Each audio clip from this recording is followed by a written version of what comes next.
Right, so again, my name is Kelly. I work at an organization called Main Street America. We're a national network of local entities that support community revitalization. I will tell you more about that in a couple of seconds. I really wanted to let my co-panelists introduce themselves as we kick off the session. We'll all have an opportunity to speak, but just so you don't not know who these lovely people are. Hi. Whoa, this is funky. Hi. It kind of comes back at you.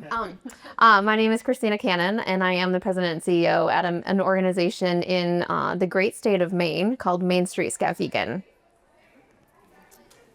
Hello, I'm Bridget Marquis. I'm the director of Reimagining the Civic Commons, which you're going to hear about in just a minute. Yeah. So we wanted to kick off this session kind of telling you a little bit about what we do as a Percent for Place is a national coalition. We'll get into a little bit more, but it's predicated upon a shared definition of civic infrastructure. It was important for a coalition operating at the federal level to kind of come together around what that definition for our work is. And we define it in a primarily public space manner. There are several different ways to kind of define and think about civic and social infrastructure, but this is our definition. Can everybody read it? You want me to read it aloud? Read it. Okay, I'll read it. The interconnected system, that's very important, of public spaces that connect Americans in ways that boost local economies, increase resiliency and trust, support health and well-being, and strengthen democracy for all. So examples of that include parks, trails, main streets, town squares, play spaces, libraries, recreation centers, and other public spaces in our communities. We want to challenge everybody at the beginning of this session to take a couple of minutes to chat with a neighbor. What is your favorite example of civic infrastructure in your community, or maybe a place that you've traveled to, but where is it that you exist in public space, that you connect with neighbors and do all of these things? So grab a friend and just talk about one place in your community that is important to you from a civic infrastructure perspective. We'll give that a couple minutes. Okay, great. Well, I'm glad that the conversation was more interesting. That's great. So we're gonna keep moving though, and talk a little bit about a coalition that we have built to try to support what you guys were just talking about. So Percent for Place is, like I said, a national coalition, and we'll get into the details a little bit more, but brief history, about 4-5 years ago, there was the whole concept that we were advocating for infrastructure. Everybody was advocating for infrastructure, and everything was infrastructure. And a lot of things we can put under that umbrella, but we really wanted to carve out a space to say, listen, you are devoting trillions and trillions and trillions of dollars to streets and highways and all this large-scale civic infrastructure, and have you considered, federal government, the need to fund the kind of smaller-scale places where people connect, right? And that was the beginning of this. And there's some history of things that we did during the Build Back Better process to advocate for certain things that were not ultimately included in those Biden era reconciliation legislative packages. But we persist as a coalition for the past 4 years, and now we're kind of moving forward. So how did we get here, right? We talked about the kind of this being different than the large scale highway stuff, but it's also because of just the absolute need for investment in these public spaces that we all love, right? Public spaces are where socioeconomic mixing happens. They are where they actually have, there's studies that say that if we create more public parks, we will actually improve poverty rates, right? Those creation of that quality of life assets actually do more for your community than incentives for businesses to move to your community in terms of poverty reduction and job creation. That's pretty cool, right? So we should probably have more of those spaces. Now we're viewing it here from, I think everybody in this room is familiar with the social dynamic of that and the health outcomes that come from that, but we're also framing this in other ways, right? Mostly, I think when we think about trying to pitch this to the federal government, we need to also be thinking about ways that it impacts us in an economic perspective, right? So yes, all of those things. And we know that the demand is really high. There are studies that show that there are billions and billions of dollars in unfunded civic infrastructure projects across all different types of communities, rural and urban. And we know that there's little existing federal funding. And I think actually at the beginning of this project, we didn't really know how little existing federal funding there was, but now we've really tried to wrap our arms around that, right? All the different places that we can see civic infrastructure funded and where it doesn't exist and could. This definition that I shared with you before also came with us kind of trying to figure out what we decide is in and out on a list of civic infrastructure. And it's not to say that we don't think that these other things are extremely important. We do, right? We absolutely think that the other forms of development are really important, but we also wanted to kind of draw a line, and it's specifically in a public space realm, right? Publicly accessible for public use. Some of those things are extremely important, and when we kind of had this definitional process for us was also about including something in federal parlance, right? When you're working in federal advocacy, there has to be an existing legislative definition somewhere of what you're seeking. And there is no existing legislative definition of civic or social infrastructure anywhere, right? You'd actually be amazed at what the federal government hasn't defined. Capacity building too, really?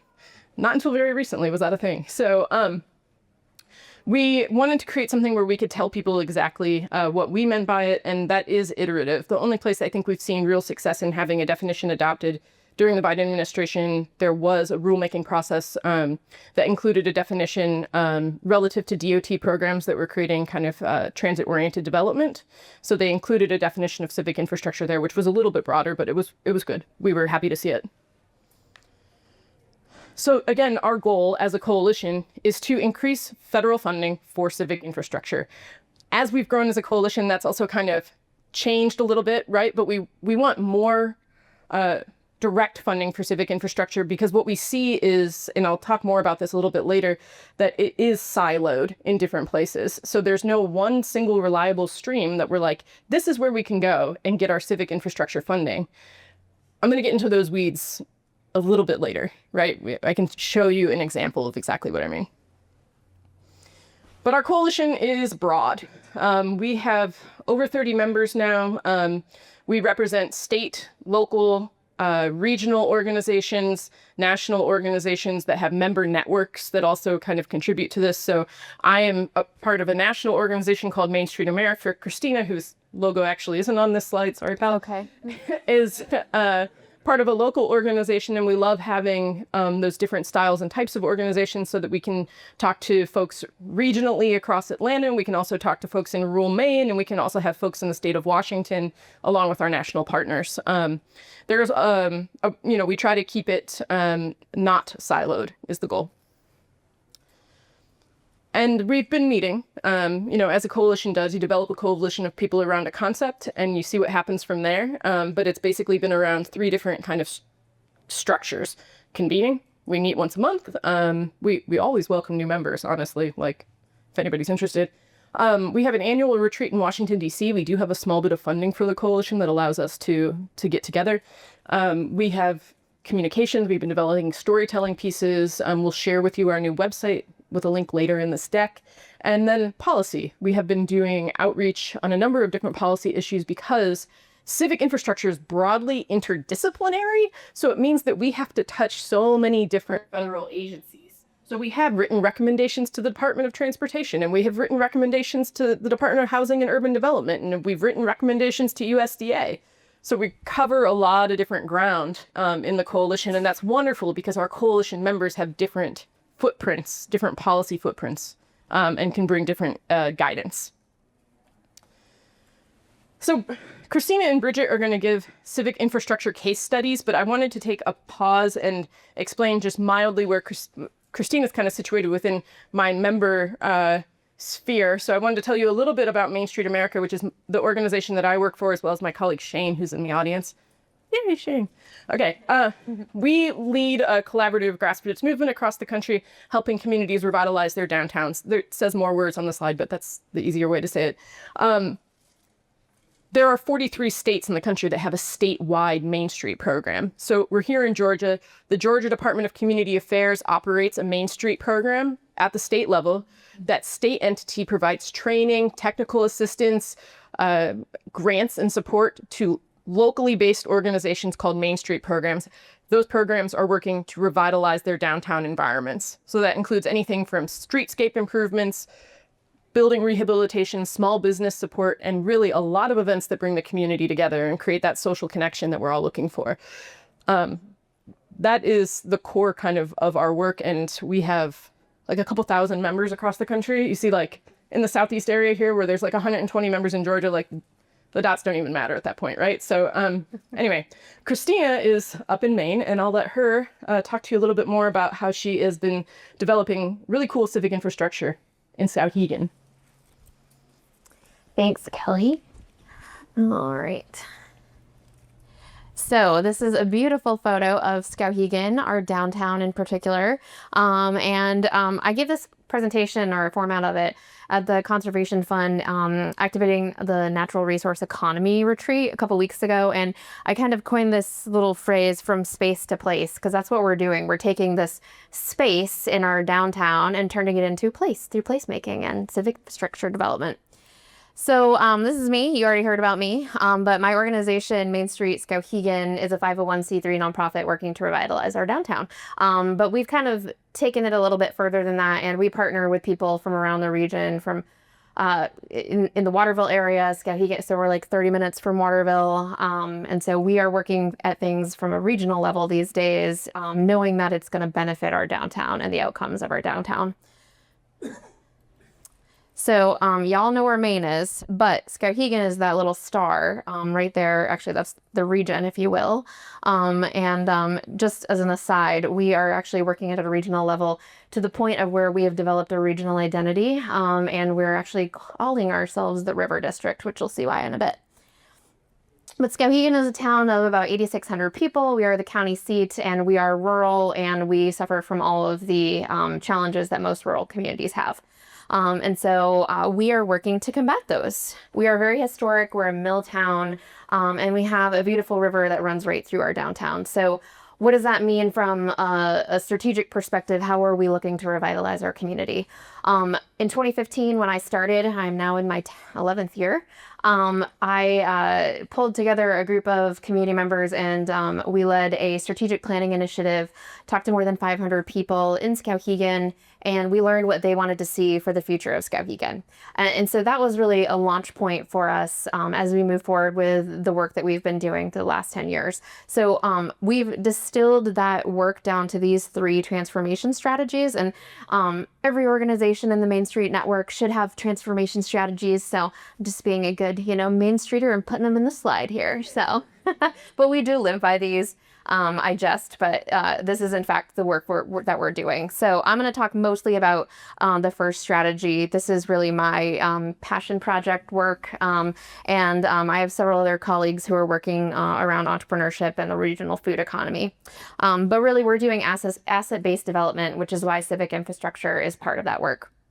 So the greater vision, which I'll share a little bit about today, includes a whitewater park. So we're not far from Columbus, where they have a beautiful whitewater park right in their downtown. And so we're building something similar at a slightly smaller scale. But that's not what I'm here to talk about. Although under that civic infrastructure definition, I would certainly say that the whitewater park is part of the civic infrastructure. But I want to talk a little bit more about the boardwalk, which is going to be overlooking the whitewater park. But we are thinking about this from a cohesive perspective. We really want to create a place in our downtown where we're utilizing our beautiful river. We are revitalizing a really neglected parking lot into a boardwalk, and then we're going to program the shit out of it. So, and we're doing that now. We run a fun program called Skowhegan Outdoors AmeriCorps program. So I still have AmeriCorps members, thank goodness. And I have 7 of them leading free outdoor programs. And so we run things like community yoga, usually outside, except for in the winter. And then we also run things as cool as whitewater kayak training. We have day camps for youth. This year, we're going to have probably about 1,500 youth experiences and touch points with probably more than 250 programs that we've actually executed, many of them in our downtown space, utilizing our river, utilizing our trails, and really programming the civic infrastructure. And we're looking to do even more once we actually develop the beautiful civic infrastructure that we're planning on. And so this is the vision, the full vision. And you can kind of see what the vision looks like from this is a rendering. And so when I use this slide, the $6 million is actually for that surf wave that you see in the background, the first phase of our whitewater park that we're building. But what we're going to be talking about here is more about a boardwalk. But I love throwing this in there. This is my favorite rendering. People will be able to surf in our downtown river gorge. And this is a project that's going to be going to construction this coming year, and I am in fast fundraising mode right now. But what we learned early on after the strategic planning initiative is that a lot of the focus was specifically on the whitewater, and there wasn't a lot of thought about people that were not going to participate in whitewater. And that's probably going to be like 75% of the people or more. And so what were we doing in Skowhegan to really think about that group of people? And frankly, why were we only focusing on visitors when we needed to make a space and a place for people to actually enjoy in their own hometown? And so people want to visit places that are great places to live. And I kept hearing from people, well, Christina, whitewater isn't something I'm interested in. So how is this going to benefit me? And so that vision slide that I shared with you is really the development of this comprehensive plan for us to revitalize through many different avenues, not just around the Whitewater Park. So anyways, this idea of a boardwalk really kind of started to come to fruition here in about 2020. And I'm going to talk about one of the turning points in the work here shortly. But that's just a beautiful aerial. You can see the downtown right there on the right side of the river. And so the Whitewater Park will be there right in our downtown, just for perspective. So this is what our future site of the boardwalk looks like now. It looks particularly bad because this is a wintertime photo, obviously. So there's no leaves on the trees. However, when there are leaves on the trees, you can't see the friggin' river. So what's the issue here? The fact that the town doesn't actually take care of the riverbank, yes. But also, why are we using our greatest land, our greatest value land, frankly, for a parking lot? And I know people love parking. We are not taking away parking. I always say that. We are not taking away parking. We are going to make it into a working waterfront. So, but this is what it's going to look like when we are all said and done. And we are expecting to create this civic infrastructure where people can gather and engage with one another, laugh, as Bridget and I were just talking about. It doesn't have to be deep conversations. It really just needs to bring people together where they can engage with one another. Because people in rural communities are lonely. And we are seeing a huge drop in civic engagement. Watch Bowling Alone if you haven't. There's a real problem up in rural America. I say up, there's rural America everywhere. But and so we're thinking about how to combat that through these actual places. And so this is what it's going to look like when all is said and done from a downtown perspective. And I'm going to talk more about that $2 million here in a bit. We are getting ready to go out to bid rather for phase 1, which is going to be about 130 feet long and 17 feet wide. So not a heck of a lot, but that's what you get for $1 million these days. So through this process, we really started with, once we learned we got that $2 million earmark, which I'll talk more about in a minute, we really dove in and started engaging with our community. So we hosted a 3-day design charrette with our architect. And we also activated the riverfront space. So we went out to the local realtors group, got a $5,000 grant, and said, hey, we're going to use this to buy some Adirondack chairs, some picnic tables, some life-size games, and we're going to put up planters and flowers and create this space that people want to come to and engage in. And so we've done that. We've now hosted this little pop-up seasonal space every year for the last 4, I believe, and we just took it down, just dismantled it on Monday because we had been hosting outdoor movie nights on Friday nights for the kids.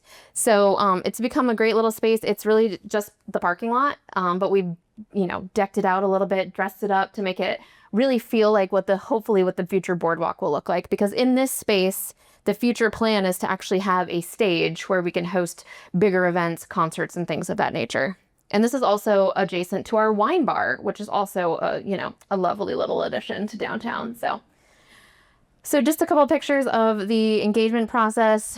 We had a couple hundred people come out over the 3 days, and we took tours. We gave people sticky notes. We asked them to give feedback. And then we have, as a result, created some renderings, and we're in the final days of final design right now in permitting and engineering. So just a couple of photos or renderings rather, of what people want to see. Really interesting love and hate for fire pits. Who knew? But this is essentially what it will look like. And so this is a great encapsulation of access into the river. So we'll have people who will be able to put their tubes or their wreck kayaks in.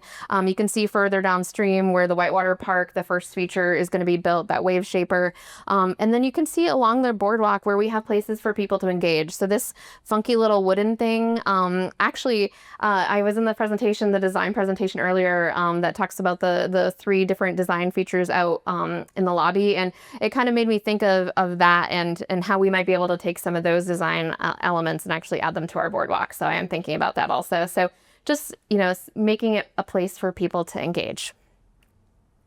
So we are doing this through a pretty serious capital stack, and this is a capital stack generally for the Whitewater Park also, but we went through the strategic planning process. We have in community engagement, and we continue to engage the community. We've built trust, we've built partnerships, and we have written a crap ton of grants. And so we've raised about a little over 8 million. That probably should go up. This is an old slide.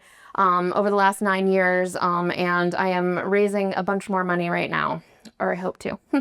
But we have a pretty, as I mentioned, a pretty diverse capital stack. We got some early funding from the county for the Whitewater Park.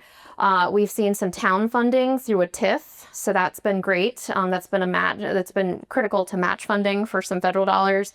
We've seen a ton of private foundation grants, some state grants in particular for the outdoor programming, and our gear library that we also run, which I didn't mention, local donor support, and we're also talking about what naming rights will look like. We've got, of course, places on the boardwalk that will feature donor recognition opportunities. We run those programs and events, and so that is part of the capital stack as well, and will continue to be as we move forward with operations.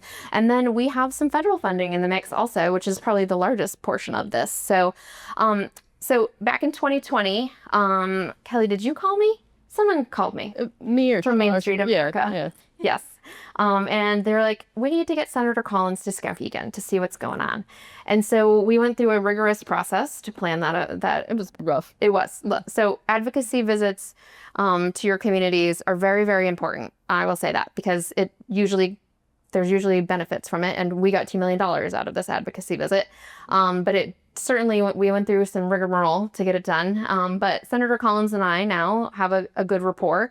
I talk to her staffer on a regular basis, weekly these days. And so it was a really important and really a turning point for the projects that we have underway right now. This is a picture in the early days of 2020, when, of course, during the pandemic, when Senator Collins came to town. We put together a pretty extensive tour for her. She viewed the riverfront. She went through that parking lot. And then we stood out in the courtyard of a cute little facility in downtown Skowhegan called Main Grains in the Miller's Table. And we, as community leaders, there were probably a dozen of us, we stood there in a circle. And we told her why we love Skowhegan and why we're doing the work that we're doing to revitalize the community. And it was really heartwarming. And I think she must have felt that too, because we applied for a $2 million earmark in 2022, and she awarded it to us. And we were pretty stoked about that. So that was a big piece of the funding for this greater vision that has actually been fueling this entire boardwalk project. We have spent nearly $800,000 of it on the community engagement, the architecture, engineering, the permitting, which seems like a ridiculous amount of money. But this is because it's perched on the edge of a gorge, there's a lot that goes into the engineering I've been learning. And so anyway, We'll have a little over $1 million to put towards phase 1 construction, which I'm pretty excited about. And we are actually in the process of signing a lease with the town to purchase the land for $1 to actually own and operate not only the Whitewater Wave, but also the boardwalk. And we will be maintaining those facilities as well. So not necessarily the outcome that I would have loved, but we also, it's the reality of the world that we live in today when people do not want taxes raised. So we are giving our town this beautiful civic infrastructure, and I'm very proud of it. Another piece that has gone into this, and then I'll wrap up here quickly. So this is a funding strategy and a place that we found funding for civic infrastructure. In a place that probably people wouldn't have thought about. So we were awarded a phase 1 Economic Development Administration recompete grant. And recompete was really about workforce development. But what we did early on is I talked to our friends in the room, and I talked to some folks down in the governor's office at the state level and said, hey, I want to put together this recompete application. What's going to make us stand out from among many other communities that will definitely apply across the country? And what I did was a little bit of research on how loneliness in rural communities, well, loneliness generally, keeps people from participating in the workforce. And so we used that as a strategy in our phase 1 grant application to be able to say, hey, look, we have these, workforce is a big need for us, a big challenge. And we have this community where people aren't participating in civic activities. They're not engaging with one another. And so this boardwalk project, it was actually baked into that recompete grant as a way to get more people out and about. And so we have been spending down this $425,000 phase 1 grant. We were one of 22 finalists for phase 2 grant. We did not get the phase 2 grant, which is fine. But my time has been paid for over the last year, or a good portion of it, by this grant anytime I work on that boardwalk project. So not specifically physical infrastructure, but the planning process and the capacity building, frankly, of this. So, so the whole project list, basically, you can see, so civic infrastructure, we actually had 2 projects within that bucket within this pilot project for the recompete grant. So anyway, I think that is all I have to say. The one note I did want to make that I wasn't initially going to talk about, but based on what Kelly had said earlier, we just completed an economic impact study for our outdoor rec infrastructure and programming that we're doing. And we're looking at $16.6 million in annual impact as a result of this, once these phase 1 projects get complete.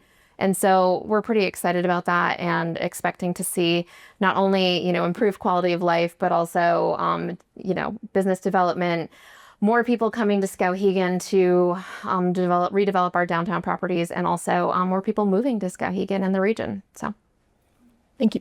Yeah. All right. Great. So I'm Bridget Marquis. I'm the director of Reimagining the Civic Commons. And I'm just going to share some insights from about a decade of managing this national initiative and give you a very quick case study example from Detroit, which is one of our participating cities.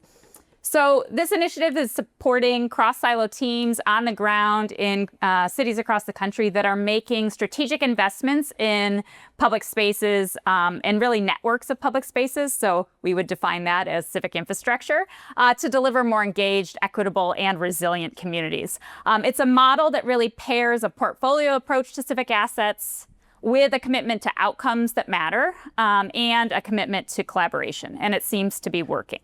So to get started, just a bit of context. The initiative is really built on the belief that many of the pressing challenges that we face in this nation are connected to and manifest in our shared public realm. So for instance, the US is in the grips of increased economic segregation, social isolation, and distrust. I feel like almost every single session I've been to over the last 2 days have addressed at least one of these, if not all of them. But I'm just going to give you a few stats.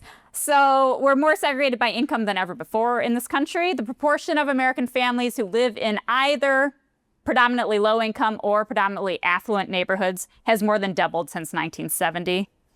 We also don't know those living closest to us. In the US, a full third of us don't interact with our neighbors at all. And we've, in essence, designed our communities in ways that make opting out of public life much easier than opting in. As you know, this is at a time when health researchers are pointing to the direct link between social isolation and physical and mental illness, even premature death, etc. Meanwhile, trust in all institutions across the globe is in decline. And so is our trust in each other. A Pew survey found that 64% of US residents believe trust among fellow Americans is declining, and that this lack of trust makes it difficult to solve problems that require broad-based cooperation. So problems like climate change, problems like racial inequality, problems like a democracy under fire, right? So all of these things, because we do not trust each other, it's going to become way harder to solve. And while these trends that worsen social isolation, tribalism, and distrust have grown, are gathering places, right? All the infrastructure that we've been talking about and will continue to, parks, libraries, trails, community centers, main streets, etc., the very places that could bring us together have been overlooked and often suffer from disinvestment. So these are legitimately images from the communities in which we're working in. They don't look like this anymore. But for the most part, these assets have been seen as nice to have, but not essential. And when budget cuts hit, often they're first on the chopping block. So for the most part, the civic infrastructure is not being strategically considered by governments really at any level as a portfolio of assets. They're generally seen as liabilities on budget sheets, right? So they're being operated in silos, disconnected without a shared common purpose, nor a sense of their true collective potential. So as a nation, we've really allowed our civic commons to erode. But what would a community look like that was putting every single one of its assets to work to connect people of all backgrounds, cultivate trust, and create more resilient communities? This is really the question at the heart of reimagining the civic commons. So it's a collaboration of the JPB, Knight, Kresge, and William Penn Foundations, and working alongside local partners in these communities across the country to demonstrate the multifaceted value of investing in these types of civic infrastructure and assets. We launched nationally in 2016, and we've grown to 10 cities, actually 11. Charlotte just joined recently, so if you're in Charlotte, come see me. We have a focus on 4 main outcomes: civic engagement, socioeconomic mixing, environmental sustainability, and value creation. And these cross-silo teams in these cities are working to demonstrate that strategic investment in our civic infrastructure is a smart approach to addressing the multiple crises that we face. It's really public space work in service to more engaged, more connected, more environmentally and economically resilient communities. So in short, we believe public space can be and really must be a solution. So I want to share just one story from our network. All those cities have gone about different ways of reimagining the civic commons. And it really starts to point out, this one case study, the gaps in our current ecosystem of funding for civic infrastructure. So Detroit. In Detroit, investment in the Fitzgerald neighborhood on the city's northwest side is turning vacancy into assets as a new model for neighborhoods across the city. So since launching in 2016, Detroit's diverse cross-silo collaboration of residents, nonprofits, city agencies, and multi-sector investment partners has transformed vacant lots and underutilized assets in the Fitzgerald neighborhood into a vibrant and inviting network of public spaces. So where there were vacant lots, there's now a park and a greenway, which means now 100% of residents are within a half-mile walk of a park or public open space, more than quadrupling that proportion since 2017. The commercial corridor has been redesigned to prioritize people and is now home to a storefront community hub and locally small-owned businesses. The Detroit Civic Commons team is diverse in experience, career trajectory, and insights. They actually got Governor Gretchen Whitmer to come out to their ribbon cutting. They were named a Main Street community just this past June. And so she came out to cut that ribbon. It's really intentionally and continuously included neighborhood residents in the planning and design process every step of the way. And they've developed mini grant programs to support resident-led ideas and activations like Hula Hoop and Bubbles, which spawned this neighborhood hula hoop troupe that now sets up regularly in the park and other neighborhood spots. The team hired locally. I heard this in a few sessions previously about kind of who you hire and when and why in terms of movement building to support its data collection efforts. They've hosted 500 or more community meetings and events over this 7-year period. And this deep engagement paired with investment in a high quality public realm is working to build trust. So we started measuring this work in 2017, and then we did a follow-up measurement in 2023. Neighborhood residents who say that most people can be trusted nearly tripled over that time period. While trust in local government, also important, improved. So the percentage of residents who think they can trust the local government to do what is right are almost, or always, or most of the time doubled from 12% to 30%.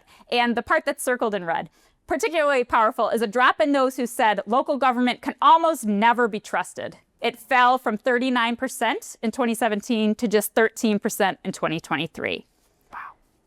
39% is a terrible stat. Neighborhood residents are also connecting more with one another. In 2017, more than 1 out of 5 residents said they never spent time socializing with their neighbors, and now only 5% say that that's the case. And on the flip side, the proportion who hang out with their neighbors at least once a week has increased 12 percentage points to 69%. Perceptions of safety in Fitzgerald have also seen tremendous growth since 2017. 71% of residents now say they feel safe in the neighborhood at night. That more than doubled the stat from 2017. And finally, hope. Neighborhood residents are feeling positive about the trajectory of the neighborhood, with 94% saying the neighborhood has changed for the better in recent years. That's up 60 percentage points since 2017.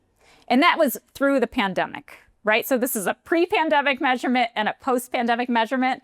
And to see all of these stats improve over that period, basically a departure from every national headline you would read, is truly a remarkable feat. And this is in a neighborhood that's faced decades of disinvestment. So I would say this data reconfirms the importance of investing in our shared civic infrastructure in neighborhoods, especially in ways that kind of actively engage residents in that work. So how did they make this investment in civic infrastructure in Detroit? Locally in 2016, along with receiving Reimagining Civic Commons funding and support, they created the Strategic Neighborhood Fund, which is a partnership between the City of Detroit and the local CDFI, Invest Detroit, that braids public, private, and philanthropic dollars into investments in park improvements, streetscape improvements, commercial corridor development, and affordable single-family home stabilization. So that model is now working in 10 neighborhoods across the city, which sounds really simple, right? But here is the original spaghetti chart showing the complexity of braiding funding together to actually do the layered investment that they're doing. This is one neighborhood in Detroit, right? It includes national, local, corporate philanthropy. It includes federal, state, and local government. It includes financing and private investors. The funding flowed through 9 different public and quasi-governmental and nonprofit organizations. This was drawn in 2018. It's only gotten more complex since then. Much of the funding cannot be cross-pollinated, so you have to keep the buckets separate, even though you're really trying to weave these together. It was particularly challenging to deploy. Fortunately, Detroit had a very sophisticated Office of Development within the mayor's office, a very creative planning department, and a collaborative CDFI that figured out how to use these various pots of funding together to invest in a public realm that actually can now be knitted together to deliver a holistic system of civic infrastructure to this neighborhood. And they had a strong philanthropic community to really support those gaps. So I say all that to say, if we want more social connection, if we want a more trusting society, and for people to feel safe in their communities and to have hope for a better future, we have a solution, right? Investing in robust civic infrastructure in a coordinated manner. It delivers results for residents. However, we can't expect every single community in this country to have a system in place that can do this, right? You shouldn't have to have an innovative mayor's office that can figure out the hoops to jump through to cobble together this funding, or be lucky enough to be chosen by a national initiative in order to make these kinds of investments. So, enter percent for place. There has to be a better way for federal, maybe state too, governments to support this type of layered investments in communities across this country. So I'm going to pass it back to Kelly to talk about the coalition, but that's my entry point.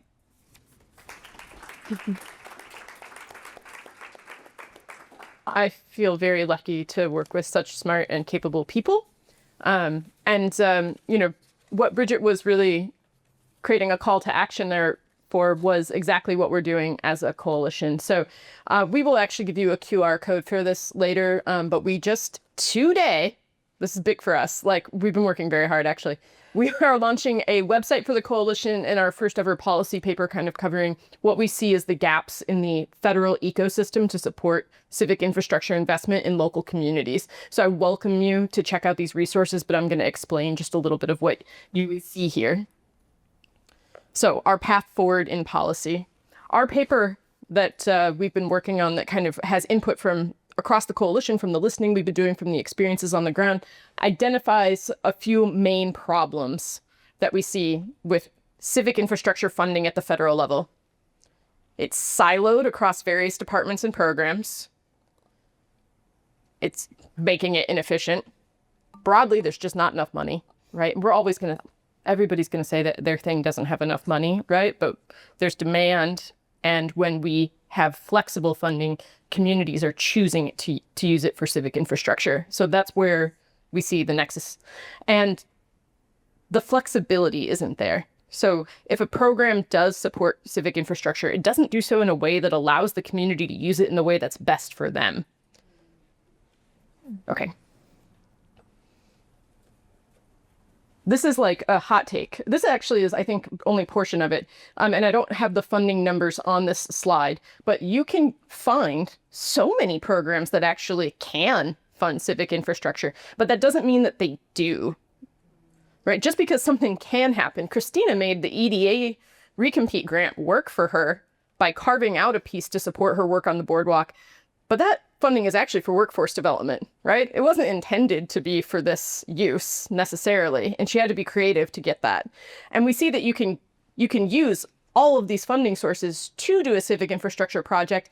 And if I add all of this up from regular annual appropriations, being the budget bill that we don't have right now, it accounts for about 0.4% of all federal spending. But only a sliver of that is probably actually going to civic infrastructure projects on the ground, because these pots are huge, right? And they can be used in a variety of ways. CDBG, for example, is probably the single best. Does everybody know the Community Development Block Grant? Community Development Block Grants is it's currently at $3.2 billion.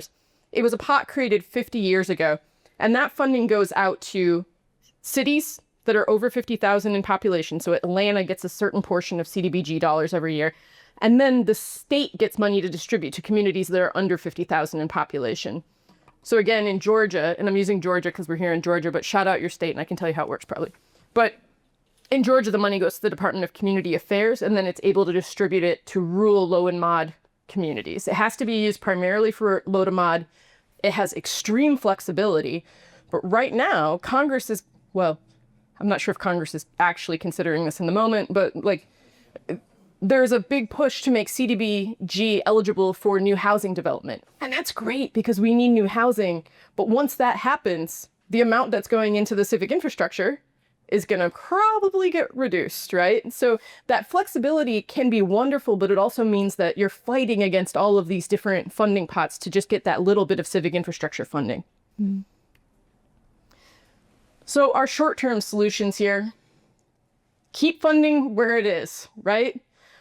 We might not love all the funding pots, but we certainly don't want them to go away. So our coalition actively supports continued funding of the appropriations for programs that are really important to us. Specifically, we're always advocating for increased and sustained funding for CDBG. Earmarks have been essential for funding these projects. I would say that's also the biggest current pot of funding, and that's not a real pot of funding when we think about when Congress awards Christina an earmark, frankly, because she made a relationship with Senator Collins and this is a priority for the senator. That's wonderful, but that's not accessible to all people. That's not something that is, that is because she had the opportunity to do that with us, and I love that for her. But don't we want to have something that's a little bit more available and equitable for all? So we want to support those existing investments. We also want to expand opportunities through using the term civic infrastructure in certain pots. So, for example, there's a program in USDA called Rural Community Facilities. You want to build a new healthcare center in a rural area. You want to build a civic center of some sort. You can use community facilities funding. Unfortunately, it currently is written to prevent all recreational uses because of something with a golf course that happened like 20 years ago, right? So we want to see that we could use some existing pots to expand that, right? Look for more areas.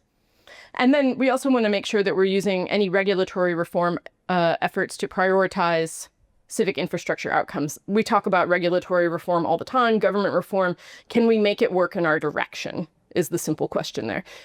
We say that these are short-term solutions, like they're short and continuous solutions to this, but they're not, these are Band-Aids on what we see as a much bigger problem that, right? And I think Bridget specifically, when we approached this paper, I was like, we could do these things. And she's like, yeah, that's not enough. We need like a bigger, bolder, better world to exist in. And what better time to think boldly about what the federal government could be doing than at a time when everybody's questioning it all together. Like that is actually a moment of opportunity to re-envision how we think about what the federal government's mission should be.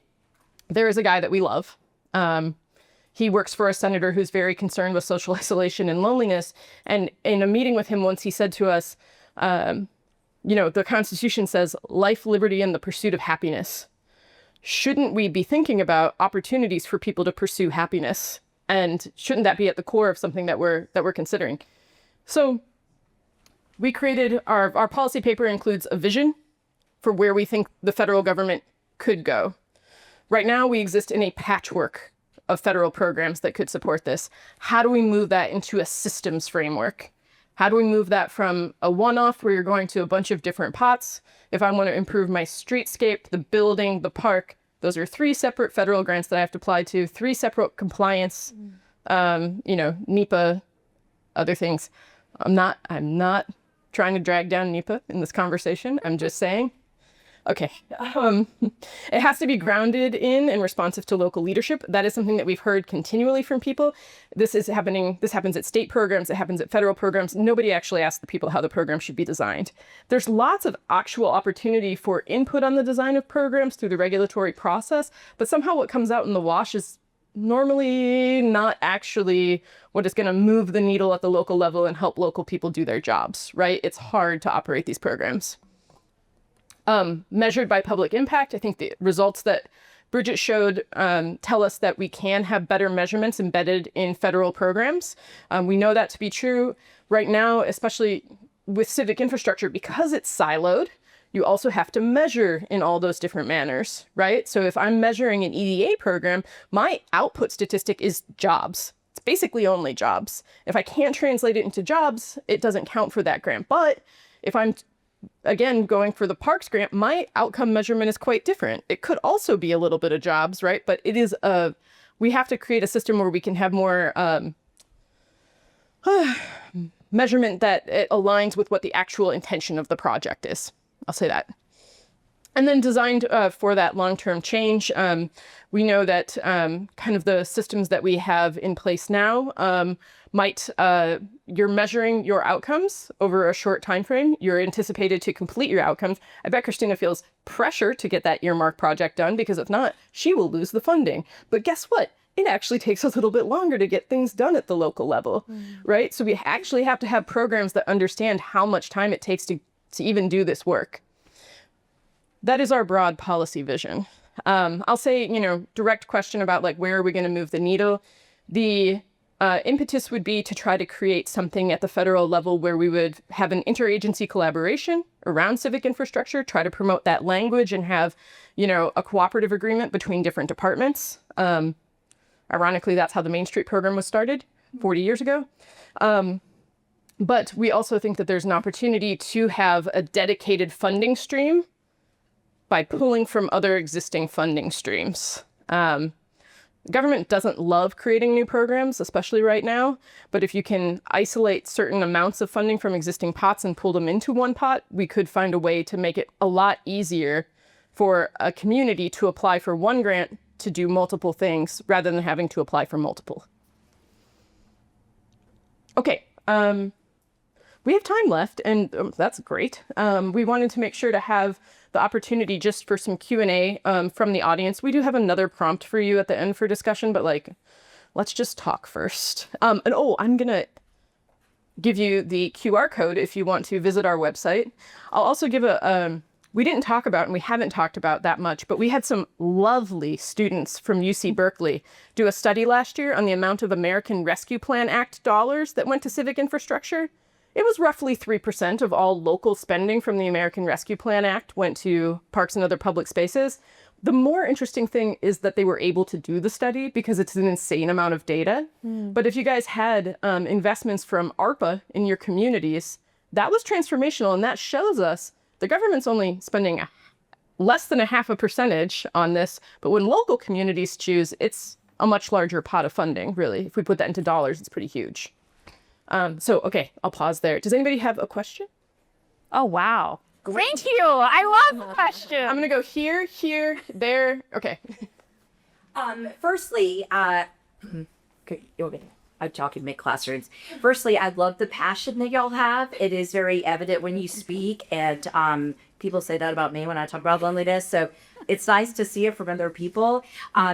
You get excited about it. I'm also from Charlotte, so I'll come and talk to you. But one of my questions was, if one is a hiker or climbs mountains, like it's only halfway to get to the top. And then you got to save your energy to get back down. The idea being like, once you get the funding and build it, what does this look like to maintain it for the long run? You want to talk first, since that was Doesn't want to talk on camera, right?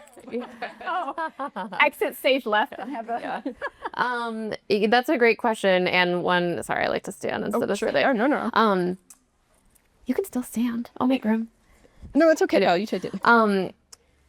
I don't have all the answers to that because I don't know if we entirely know that yet. Particularly around operating a whitewater park, we've got the staff to now do it because we have people running outdoor programs and whitewater trainings and things of that nature. But like, how often will we have to dredge the wave?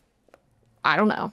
Every 5 years, so the way I'm trying to tackle this is I'm talking to everyone that I know that runs a whitewater park right now. So that's like one of the pieces of low hanging fruit that I'm doing. We're preparing the boardwalk to have, to use wood. So 17 feet of actual wooden boardwalk is going to be using this thermal type of wood that will have like a 15-year shelf life and with a warranty. So it's like the little things like that we're planning for at the moment. And then what does an endowment look like to help us pull down operating funds or maintenance funds for the future? And so a little inside baseball, I'm fundraising right now for not only the Whitewater Park, but for future boardwalk funds, future phases of the boardwalk, future operations, future maintenance. And so I'm talking to individual donors, large foundations, you name it. And we're also talking about what a bridge loan looks like, for adding capacity now in order to stabilize ourselves for the future, I guess, if that makes sense. So lots of different funding pots, lots of different ways of talking to people and finding out what the future might hold. But I don't know exactly what it's going to hold either. So, and frankly, the town isn't being a great partner right now either. So that is making our lives a little bit more difficult when people say they want something, but taxes might go up a little bit and people say no, or they are scared of that. Like that doesn't help with the other side of the mountain that you have to, go down. So there's that. Anyway. Do you want to say anything about maintenance? Well, And I was also asking about like continued programming. Oh, sure. Yeah, and usage of those spaces or people. Do you want to? No. Okay. I'll say this. We believe that the space has to exist in order to program it. We believe that the programming is extremely important, and we want to see that happen. From the federal government level, there are very few. There have been some interesting proposals recently. I don't know if anybody's familiar with. There was a proposal by Representative Derek Kilmer, who strangely also led the Recompete program. He has since left Congress, but it was called the Civic Bridge Building Program. And that was specifically to give grants to organizations who are civic bridge builders in their community. So there is one, I think, a problem with that term, with the terminology, like what terminology we're using for that from the federal level, just as like a nexus thing. But actually, Rep. Kilmer did an amazing job at creating bipartisanship around that. So there were Republicans who wanted to see that happen too. And this is a bipartisan issue. Sorry that that's where my mind goes. I'm a lobbyist, so I just start talking about your question about maintenance from that perspective.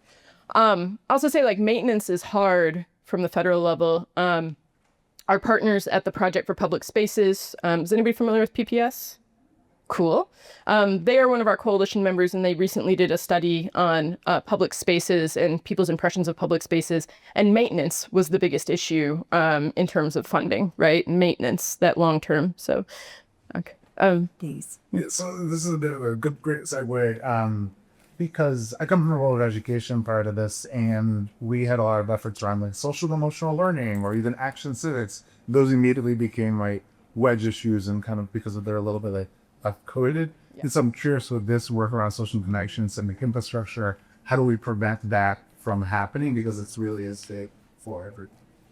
So I have a thought on this. Do you want to? You can go first. Okay. And Christina, she's on both sides of that aisle. So we generally believe that civic infrastructure appeals to all because it is about making places where, you know, Americans can be happy and have quality of life.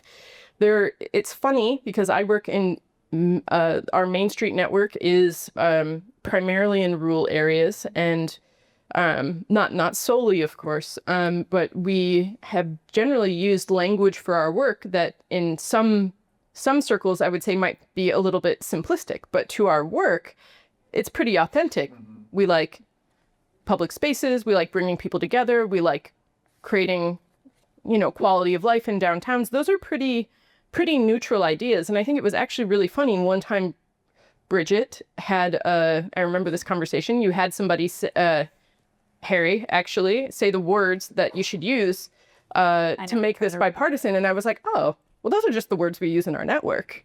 You know what I mean? So I think that there's also just the language that creates that dissonance between people. So thank you. That's my perspective, that sometimes it is kind of a language thing in the way that we, I think in philanthropic networks as well, with hyper research, we have this opportunity to go down rabbit holes in terms of linguistics, and like community at the local level just wants a park. So. Yeah, I can add. So I think I'm missing a word here, but the words that were given back to us were like local, community, authentic, right? You can tell Kelly and our Percent for Place Coalition, we spend a lot of time thinking about local economies, right? And tying it to things. The research backs that up. It's just often, especially I would say in the last decade, that hasn't been what we've led with, right? But I think if you recenter the things that every American cares about, talk in that language, right? Mm-hmm. It doesn't mean you're not doing equity work. It just means you're presenting it in a way that everyone can get behind. And I do think there's a lesson there. And I think civic infrastructure is a great example. I mean, Kelly mentioned it, ARPA dollars, right? When communities actually got to decide how to spend federal resources, way more of them spent them on civic infrastructure than what they're able to squeeze out of the feds normally, right? And those were red communities and blue communities, and red states and blue states, same with earmarks. And so I think it's much less partisan when you actually talk about the infrastructure itself and the types of outcomes that it can deliver. I think language is a barrier. And so like try to avoid the language that's going to draw the red flag, right? Mm-hmm. We probably have time for two more questions. Oh, Christina, go ahead. Yeah, when I talk about this locally, I don't use the word civic or the phrase civic infrastructure. That would be lost on people. And then I would be looked at as too foo-foo to lead any economic development work in a community. Yeah, jobs, the downtown businesses that will benefit from this. In fact, one of the recent conversations I had with a select board member about this work was, well, if the businesses are going to benefit, then the businesses should be paying for the maintenance. And so like, I'm okay with you using downtown TIF dollars to like maintain these spaces. And so it's like very dollars and cents oriented. And I think the other piece is we need more people to engage, to like be involved in public office and like, on our select board. And frankly, I want more good people that understand the vision. That's pretty subjective, but And I think that that's something that resonates with people too, because when people aren't voting, they aren't participating in local government. That's a both sides of the aisle issue, and civic infrastructure can certainly help combat that. So, and the workforce thing, like, I wouldn't go saying that social isolation and loneliness is an epidemic in Skowhegan, because I think that they would be like, no, that's not true.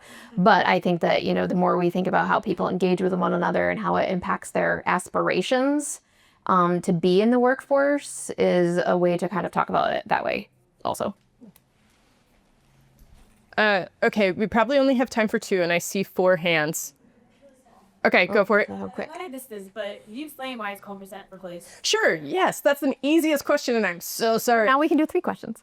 Yeah, maybe. Our original intention was that in the Biden administration infrastructure talks that 1% of all federal funding in that package would go to civic infrastructure. Yeah. So I work with a bunch of different local community clubs, the associations, and groups that are often a reader or gathering space. Yeah, sure. But one of the challenges that we heard is that actually using public space is Yeah. And so one of the things that I'm curious to hear about from y'all is when it comes to, you got the thing built, obviously one of the future things we think about today is, how do you think about access, and how do you think about both encouraging people to use the space and getting people into it, planning and activating the space, while also managing it so that it can be accessible to all the different groups that might want it. Yeah, I've heard about that several times today in several panels about the need to get permits to do things correctly with the city. I work with communities in Florida, and they're facing budget cuts, so they're assigning more police officers to the events that they're holding in their communities, and the local community the group has to pay for the extra police officers, right? And they're coordinating off spaces in ways that are very questionable to us as a society, right? I don't really have a solution necessarily for all of that. But I'm wondering if you guys, from your examples, want to talk a little bit about like kind of the programmatic or access element. Yeah. Sure. So one thing that you would have seen in Detroit, and you would see it in a lot of the other communities that we work in, is even during the process of designing the next park or whatever it is, whatever the asset is like resourcing local residents to create those hula hoop troops, right? The planning director is great, Alexa Bush, and she was leading this project, and she's like, I would have never come up with hula hoops and bubbles as a program, right? But these local residents wanted to do that, and I was like, great, we'll give you $500 to like figure that out and start doing it. And then they use those resources to basically build their own capacity as like a very loose network, right? They're not some nonprofit. It's just some residents. But to like, we're going to build all these hula hoops, and now we can do it all across the neighborhood, right? And we're going to do it regularly. And so I do think there is some lessons to be learned from what we're suggesting happen at the federal level to also be what happens at the local level, right? Like, how do you actually make some of this funding more flexible? Detroit was really lucky. They had philanthropic dollars that were super flexible. Like our model from Civic Commons is very flexible funding to these collaborative models operating on the ground. They could use it to resource residents, right? So how do we make that more the norm versus an exception, I think is one solve. So when I said we were going to program the shit out of all these places, that is fully accurate. And like I said, we're doing that now. And so we're using AmeriCorps members to run programs for us. And so it's definitely been, using AmeriCorps members has been a capacity building strategy for us since 2019. And it's really been a huge benefit to our organization.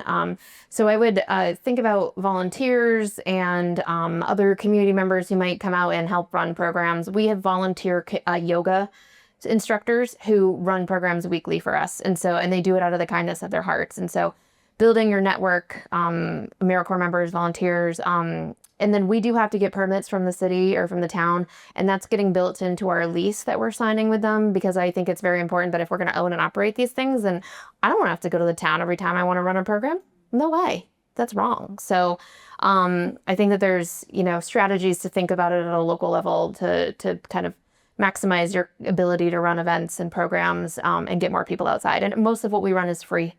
So, and we use a lot of grant funding to make that happen. So it requires grant writing and fundraising. Yeah. I'm going to say one more cool thing that's kind of related. we had a friend who was working in Indiana, and this is like, guys, I've got examples where you think this stuff wouldn't happen, right? But they used smoking cessation dollars in Indiana to create a socially connected communities program where the state was giving grants to local community groups to like run chess clubs. Like, we're talking like small dollar stuff. The state was actually giving out like, $5,000 to make sure that this programming happened.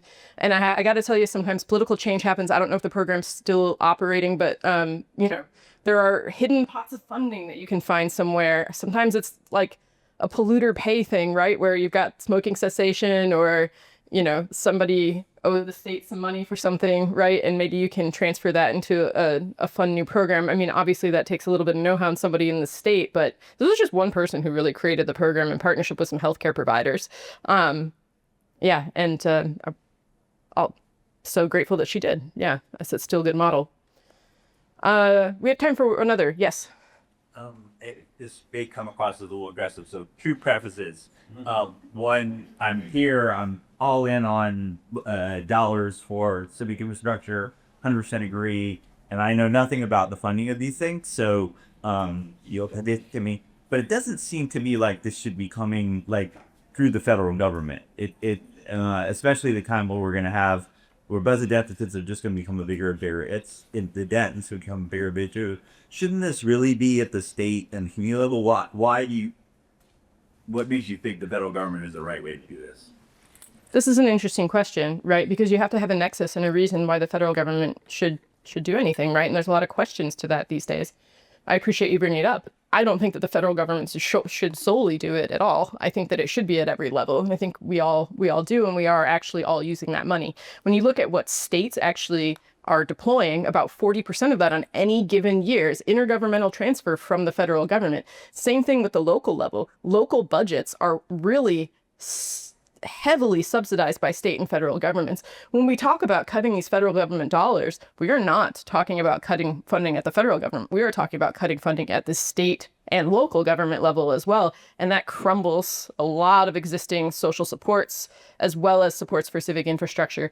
So the federal government should have a nexus here. This is like all the rationales that we have: solving health problems, creating socioeconomic well-being in communities, creating quality of life. Those are all goals that the federal government supports, right? And those are things that we should see as outcomes. Jobs numbers alone, right? The role of the federal government has always been to support the American economy.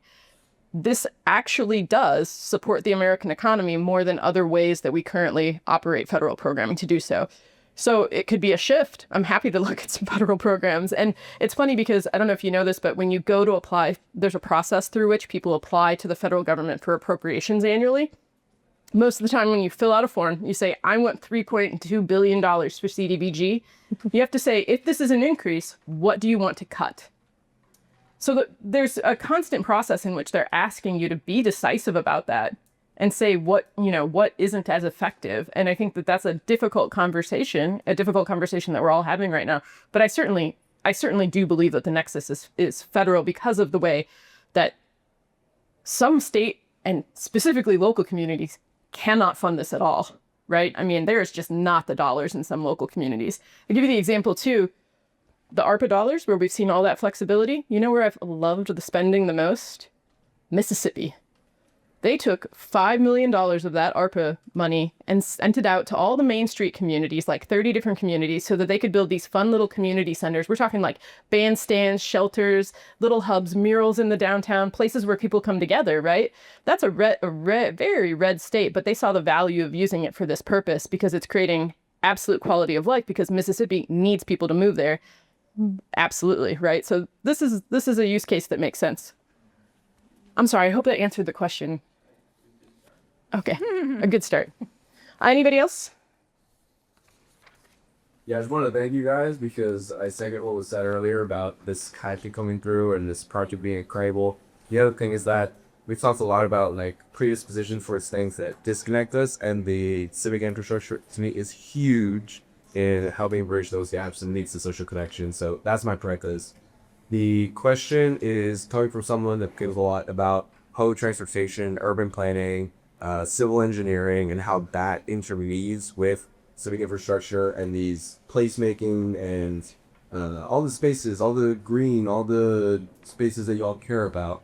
What would you say to someone that comes from more civil engineering, urban planning, like how bigger towns and bigger cities feel accessible, walkable together to sort of bridge those two fields? I just got a stop now sign. Do you guys have something? You can answer it. Yeah, go for it. Advocate to your metropolitan planning organizations and your state DOTs to have them change the way that they operate to prioritize more public access, active transportation, and less so the movement of vehicles, right? Like, we've got to do that. State DOTs are not helping us at this point with this. And I say that too broadly. If a state DOT was listening, I'd be like, oh my God, no, you guys are fine. But like broadly, I wouldn't. okay. Right. Christina's ready to go. So, all right. Thank you guys very much. Thank you, Bridget and Christina.